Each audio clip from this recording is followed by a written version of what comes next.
এখন আছি ঠাকুরগাঁওয়ের ২৫০ শয্যার জেনারেল হাসপাতালে। এখানে ঠান্ডাজনিত রোগে কিন্তু অনেক রোগী ভর্তি হয়েছে। এই ঠাকুরগাঁওয়ের শিশু ওয়ার্ডটি মূলত কিন্তু ৪৫ শয্যা বিশিষ্ট, কিন্তু এখানে মোট রোগী ভর্তি আছে ১৫২ জন। আমি যদি একটু তথ্য দেই সারিকা, যে ঠাকুরগাঁওয়ের এই শিশু ওয়ার্ডের রোগীর মধ্যে ঠান্ডাজনিত ডায়রিয়ায় আক্রান্ত হয়ে ভর্তি আছে ৩৫ জন এবং নিউমোনিয়ায় আক্রান্ত হয়ে ভর্তি আছে ৪৬ জনের মতো, এবং সাধারণ যে জ্বর মানে ভাইরাস জনিত যে জ্বরটা, সেই জ্বরে কিন্তু ভর্তি আছে প্রায় ৪৮ জনের মতো।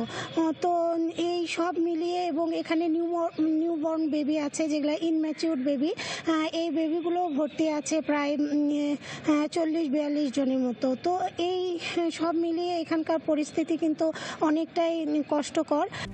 RICL TMX, যুগের পর যুগ স্থাপনা থাকে মজবুত। কারণ যেহেতু ৪৫ শয্যার হাসপাতাল, সেখানে একটি বেডে কিন্তু ২-৩ জন করে রুগী থাকতে হচ্ছে, এবং যেহেতু শিশু ওয়ার্ড, সেই রুগীর সাথে তাদের মা বাবাকে থাকতে হয়, এবং মেঝেতেও দেখা যাচ্ছে যে প্রচুর রুগী, অপরিষ্কার, নোংরা এবং পর্যাপ্ত ঔষধের মানে প্রতুলতা নেই, অপ্রতুলতা রয়েছে। তো এখানকার আমি রুগীর স্বজনদের সঙ্গে কথা বলেছি, তারা যেটা জানিয়েছে যে এখানে অ্যান্টিবায়োটিক ঔষধগুলো মূলত বাইরে থেকে আনতে হচ্ছে, এবং ডায়রিয়ার স্যালাইনটা তারা হাসপাতাল থেকে পাচ্ছে। তো এখন পর্যন্ত এখানে কিন্তু ঠান্ডাজনিত রোগে অনেক শিশু ভর্তি আছে, এবং তাদের অবস্থা কিন্তু মোটামুটি ভয়াবহ। সারিকা। ফাতেমা, ধন্যবাদ আপনাকে।